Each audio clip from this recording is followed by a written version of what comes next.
Alright, good afternoon.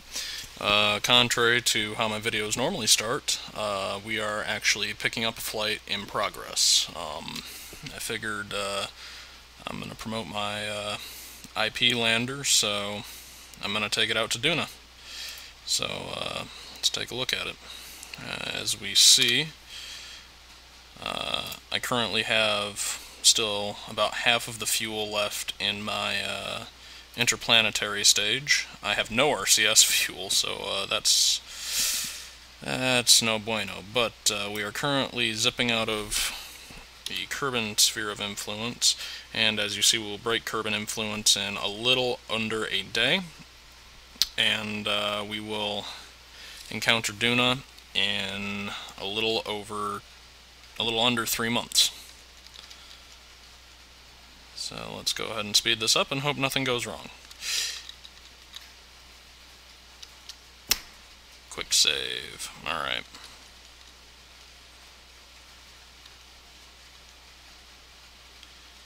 Alright. Now, I did this all by feel. I didn't actually check anything before flying. Just guesstimated the 45-degree angle, and I actually am on a Duna intercept. Now, hopefully, my intercept is good enough that I have more than 5 minutes to adjust my ship and burn. So, yep, we're actually going to, I believe, go slightly higher than Duna itself. So,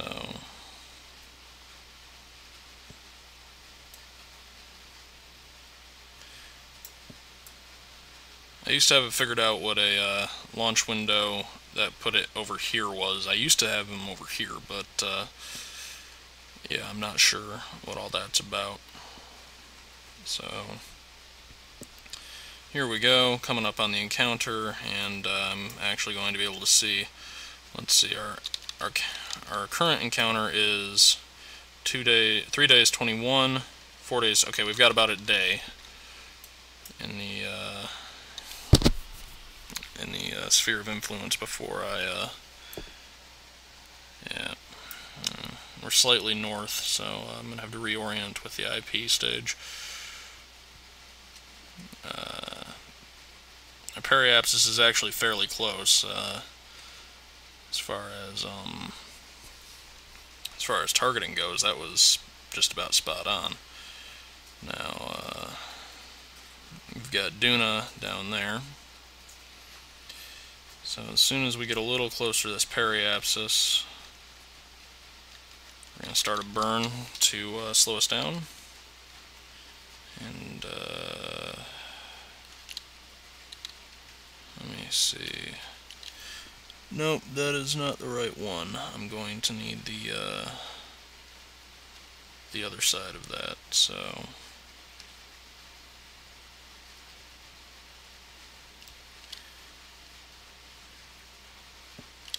what I'm going to do is I'm going to make this into an orbit where my periapsis is about 105 kilometers from the surface of the planet. Then I'm going to go ahead and make that a more normal orbit and see if I can't adjust it with the IP stage to a nice east-west orientation. So now we're going to use the gimbling effect of the IP engine, and I'm gonna cut back in when we are at the location that we should be.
Alright, I'm bringing you guys back in because I'm going to go ahead and start my descent. I'm close enough to the 90-degree orbit that it's not going to matter too terribly much because I'm thinking about liftoff. Now, while I can orbit Duna and then eject, I would really rather not have to do that because that is a pain. So what we're going to do is we're going to go ahead and fire off the engine. And we're going to wait for this periapsis to drop down to 20,000 meters.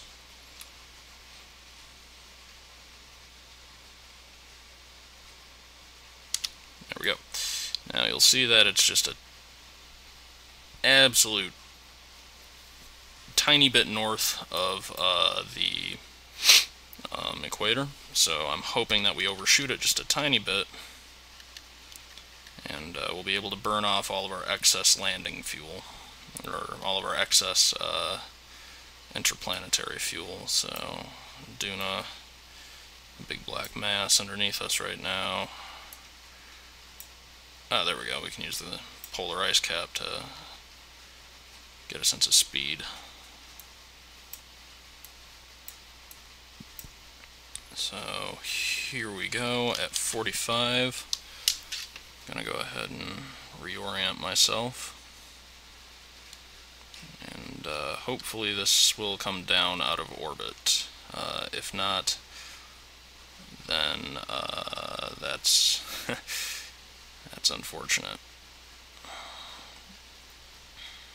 So, as I was saying in the introduction video that I made, rather hastily I might add, about the IP lander, this up top, this whole little doodad, is enough actually to get you off from Duna and get you back to Kerbin no problem. In fact, you don't even have to orbit, which I think I was on about earlier. So, yep. Definitely going to be coming down now, so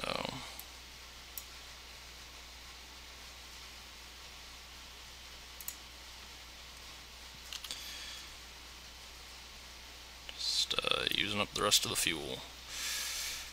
Hopefully going to be able to land on a plane.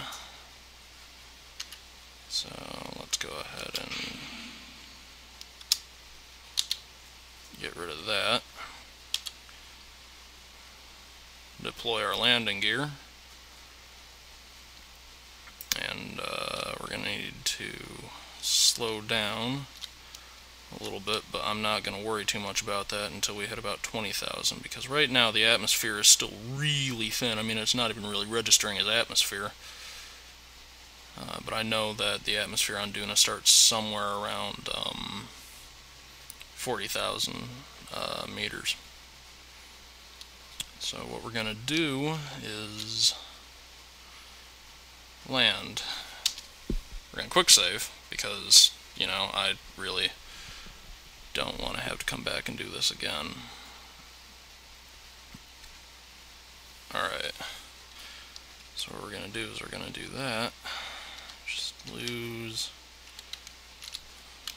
the tiniest amount of speed that I can.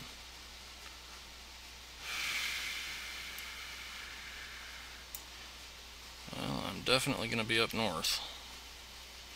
Yeah, see, now that we're in the atmosphere a little more, it's easier to see the planet's surface.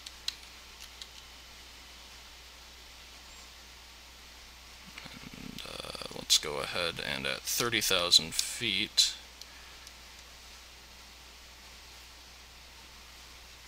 I'm going to deploy the parachutes. And they're not going to go off until about 4,000 feet. Now what I'm going to try to do is I'm going to try to get down to about 500 meters per second. Then just keep it around there. It's a lot like any other powered descent, I guess. And who knows, maybe we'll land around some Easter egg.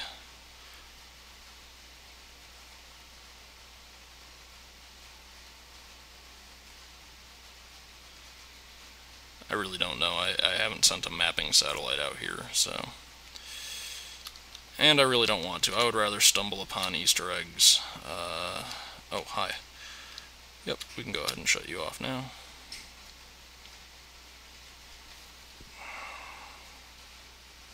As I was saying, I'd rather stumble upon Easter eggs just by myself.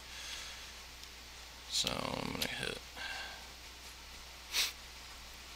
space and get my parachute stage activated.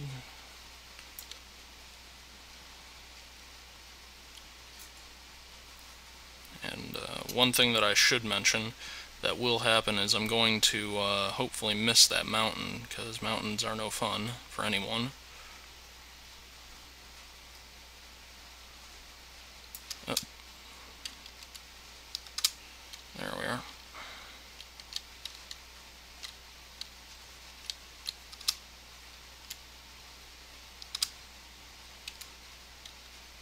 Okay.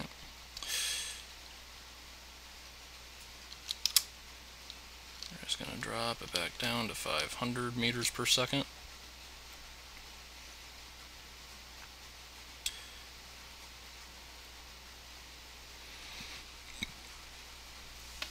So, yes. Here we go with the landing.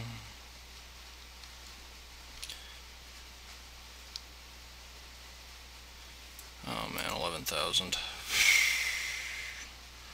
Cutting it close. Come on, parachutes. Come on, parachutes. Oh, there they go. Now when the parachutes kick in, you turn your SAS off with this ship design, and you only turn it on to stabilize yourself, and you do that with the deployable button F. So now what we're going to do is we need to slow down to around 200 meters per second, and I mean quickly.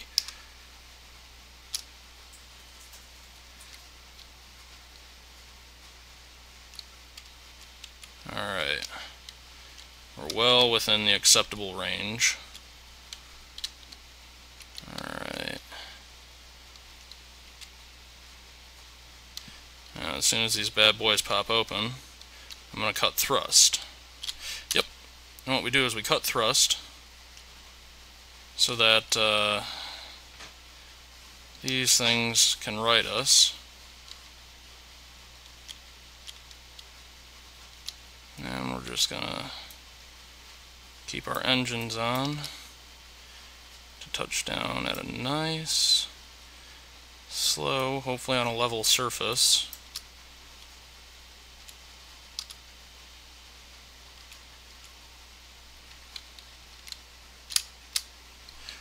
Ooh, cut engines.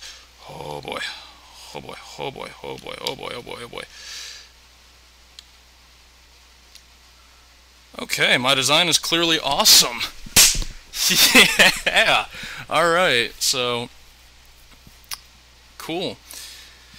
We're landed on Duna, so let's go ahead and where is the mobility enhancer? Right there.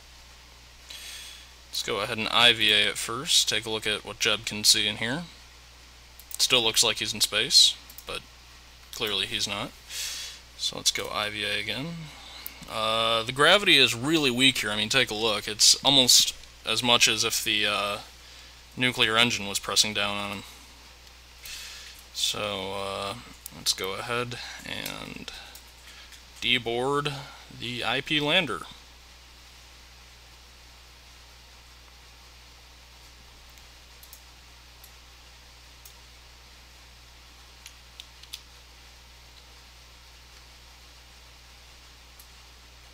Now, the thing I like to make mention of is the size of the IP lander versus the size of the Kerbal. My lunar, or my Mooner lander, is much smaller than that and has a lot less power to it. Now, it looks like there's just a bunch of rocks all over the place.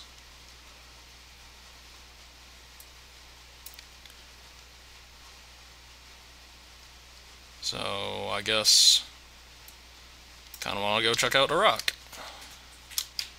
Oh my goodness. That is not worth it at all. Oh, okay. The gravity here is stronger than the Mun, which stands to reason, but we can't get to any of the rocks in any timely fashion. So I wish I had a buggy, but I don't. So we're going to have Jeb walk over this way. And, yep, jump. It's like watching footage of the moonwalks. Oh well,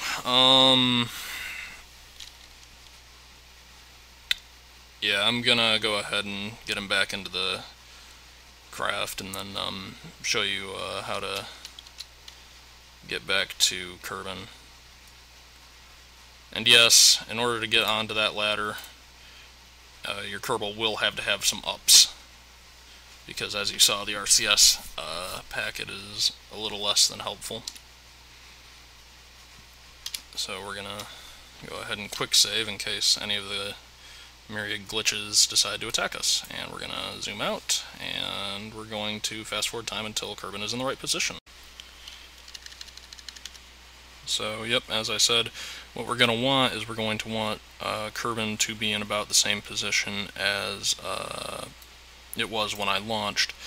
So he's going to be stuck here. This is going to be about a year-long mission. I have heard that people have just come out from right here and then shot back around and met Kerbin over here, but I feel like that would take just about as long as this, so I'm going to go ahead and bring you back in when it's time to launch.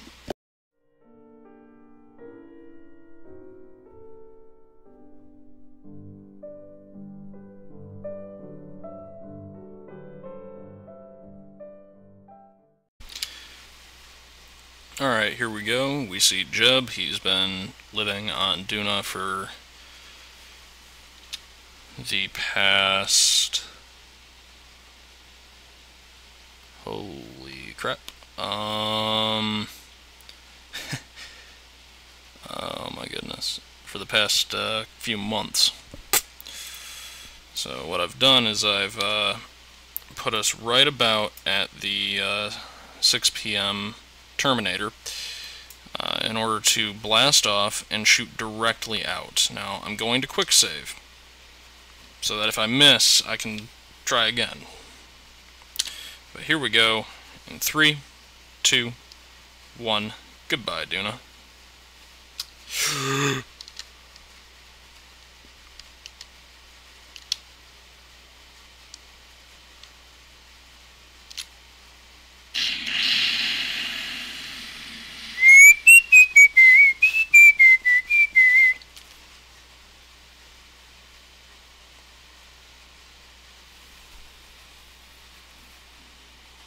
Oh, hey, wow, that must have just been some crazy fever dream that Jeb had. Alright. Revised in 3, 2, 1. Goodbye, Duna.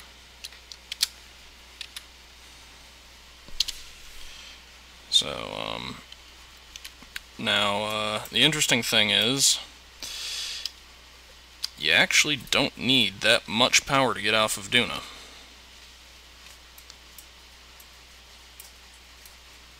As you can see, I'm clearly making progress. I'm almost out of the atmosphere with my apoapsis. I'm out of the atmosphere with my apoapsis.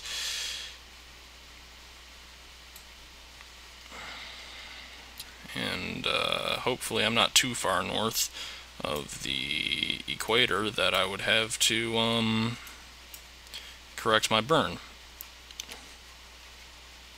Now, one thing I would like to point out is this rocket does have enough fuel to get into orbit, but you're going to have to use the IP stage in order to achieve a full orbit. Now, there's enough fuel here that shouldn't be a problem.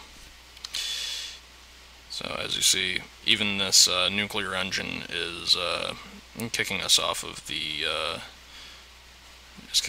planet very, very efficiently. So.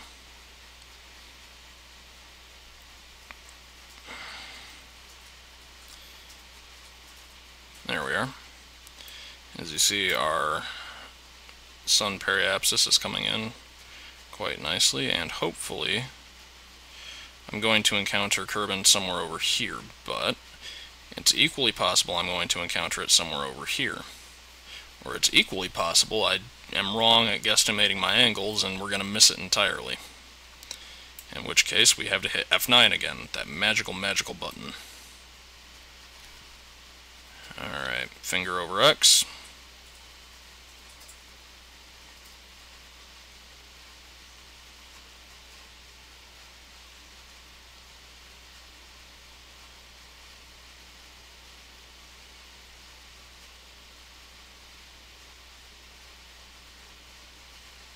So, hopefully we're gonna get back to Kerbin in a timely fashion.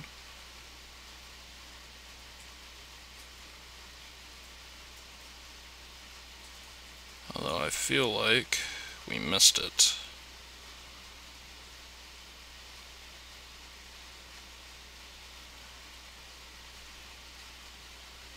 Oh gosh, that's severely not good.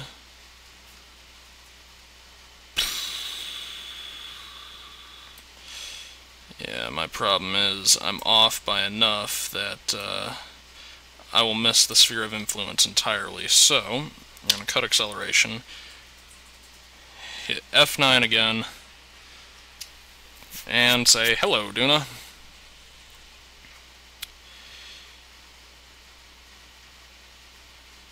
That way we can actually do this right. So turn on that. In 3, 2, 1, lift off. We're immediately going to incline ourselves 60 degrees along the 90-degree heading and begin our ascent off of the Duna surface. Now, we shouldn't need to have too terribly much going on here. I only really need to get to about 60 meters, 60 kilometers. Criminy Christmas, this is going to be a long video. So, let's go ahead and drop down a little more, pick up some speed this way.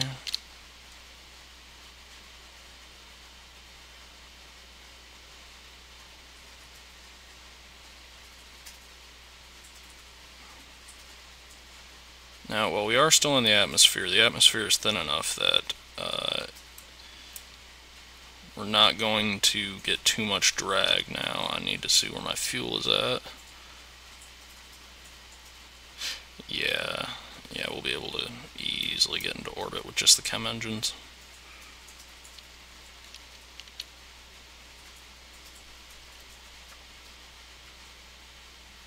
Alright, 62 sounds about right.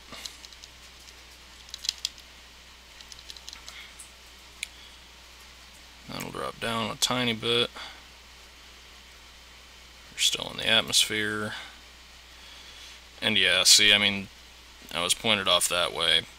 I wasn't close enough to the equator. So... Alright, that should be... There it is, 41 is space. So, yep, we are coming up on the Duna apoapsis.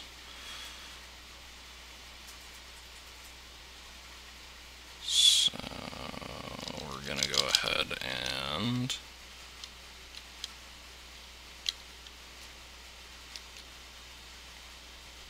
get into orbit, where we can then adjust with our nuclear engine. It should have a lot more effect now that we're not pushing an entire lander unit forward.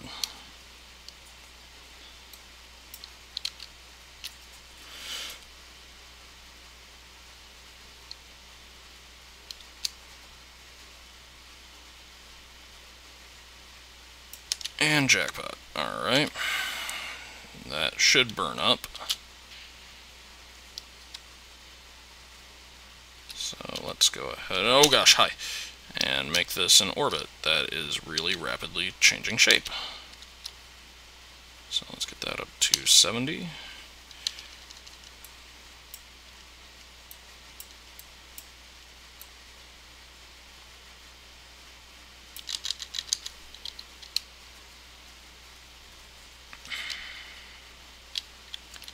So, yep, we're just gonna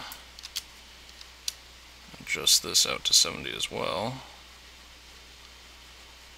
Actually, it doesn't matter so much because we're going to be doing an oblong orbit. Okay, that'll work. Now, what direction do I need to go? I need to head north. And I should be at about the right time to be doing that. Let's go ahead and adjust our orbit.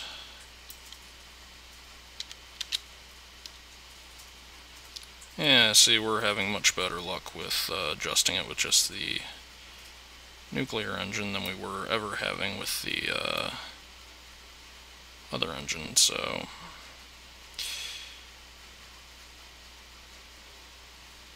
I guess new protocol is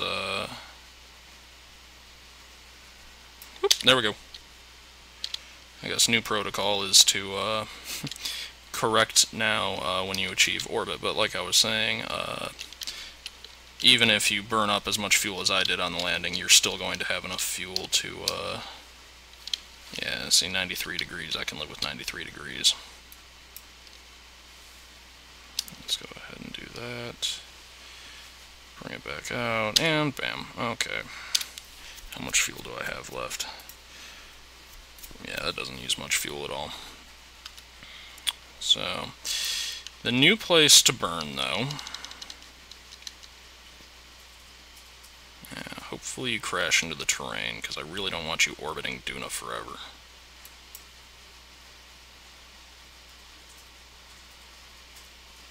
Yep, there it went.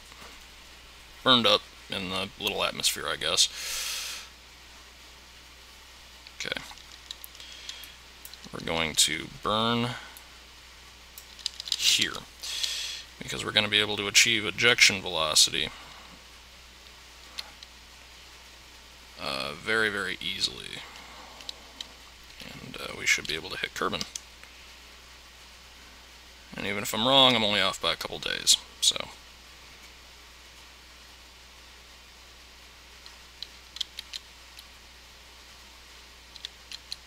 Let's go ahead and see if we can't drop that down a little bit.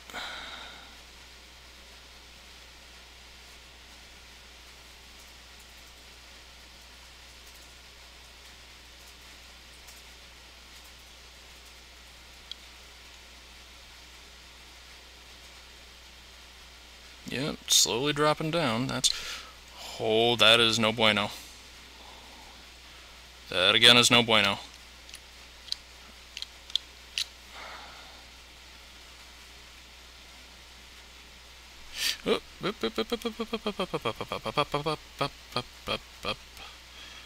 There we go, and as far as I can tell, we're more closely aligned with Kerbin, so that is good. Hopefully we are not going to fall off the scope this time.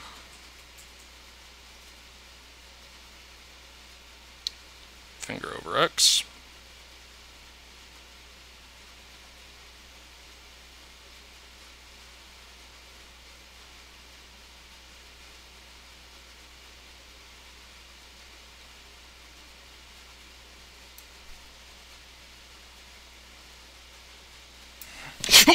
Oh, we had it. I saw it. I saw it. I saw it. Okay, now this is where not having RCS is a pain in my butt.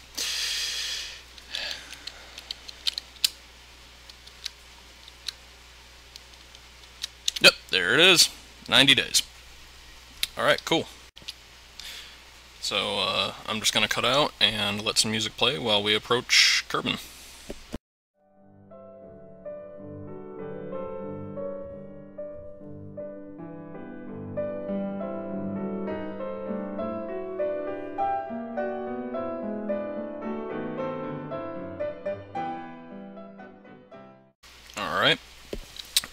So here we go with our return to Kerbin. We're going to go ahead and fire off our engines. Now, as you see, we're a lot farther out, and being a lot farther out, that means we're less affected by Kerbin's gravity, and therefore we have to slow down a lot more. As you see, we are 58 million meters away, and we're going to have to go through a lot of fuel to bring ourselves back down. So, yep. I'm going to go ahead and cut out again, and bring you back in on our next burn.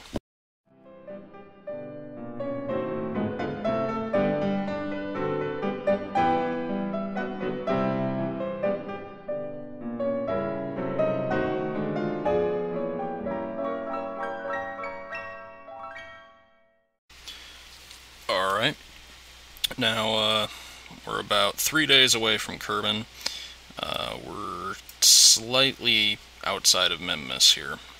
So what we're going to do is we're going to speed up time here, and I'll stay with you for this one, because I would like to see the lander come in. Now the beautiful thing is we're going to clear about 2 million meters in 22 minutes. Now that is zipping along. So we're gonna wait till we get here. Alright, now when we hit 300,000 meters, what we're gonna do is we're gonna bring down our periapsis to 20,000 meters. And the reason for this is if we don't, we're gonna get shot back off into space. And our return will be a little bit delayed. So, going down a lot slower this time.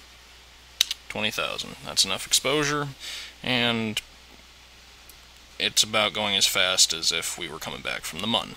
So we're gonna go ahead and do a standard.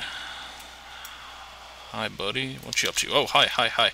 We're gonna do a standard landing. Holy crap. Get rid of that. We are now in the atmosphere, so we're gonna go ahead and we're zipping along. We're gonna go ahead and face our craft against the grain, roll upright so that when we do start getting a little bit more gravity, we're going to feel it a little better. So, yep, there is the last piece of the rocket that carried us from Kerbin to Duna and back.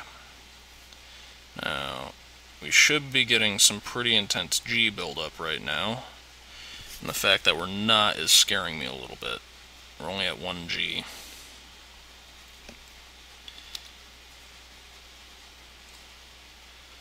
Yeah, we're definitely going to land. We're good. Hope we land in an ocean.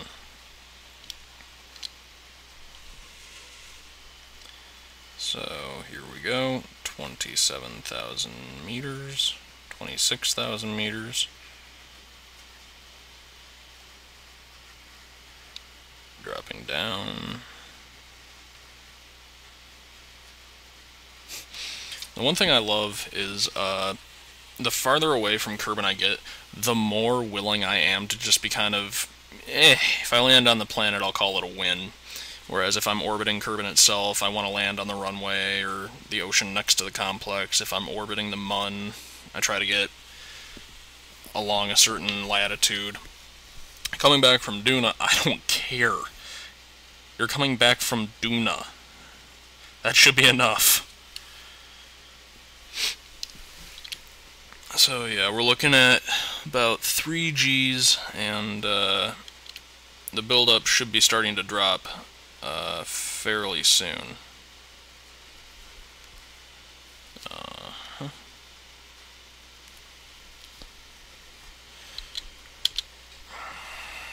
So, yep.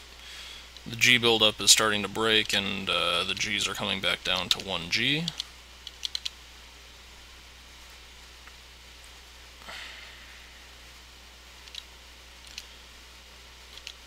Hopefully that rocket motor burned up in the atmosphere, or is burning up in the atmosphere. Otherwise we're going to have a rocket motor slinging out to 1 million meters and back every couple of days. And parachutes. SAS off. Oh, yep, that's coming down.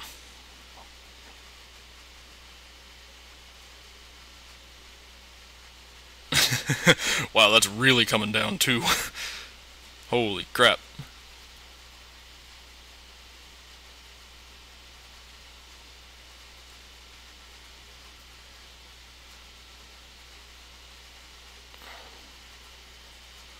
Wait, what the world? Oh, there it goes. Seriously hope nobody lived there.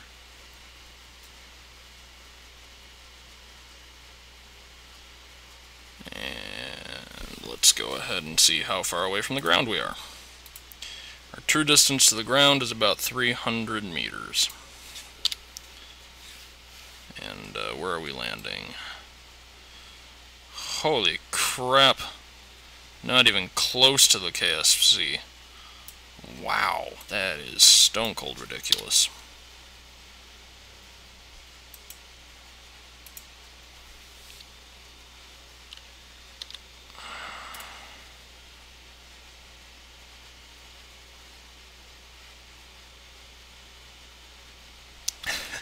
This descent seems to be going a little bit smoother than our Duna descent, where we had hopscotch, but I shouldn't speak too soon. Occasionally, in 0.14, I would just have capsules explode for absolutely no reason. It was terrible, but we're going slow enough that that shouldn't be the case.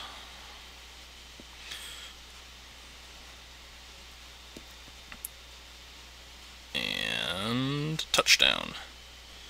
And for kicks and giggles, we'll have Jebediah step out of his craft and go stand next to it. Turn around, buddy. And we'll get a nice screenshot right here. Alright, this has been that one guy, and that's how you land on Duna.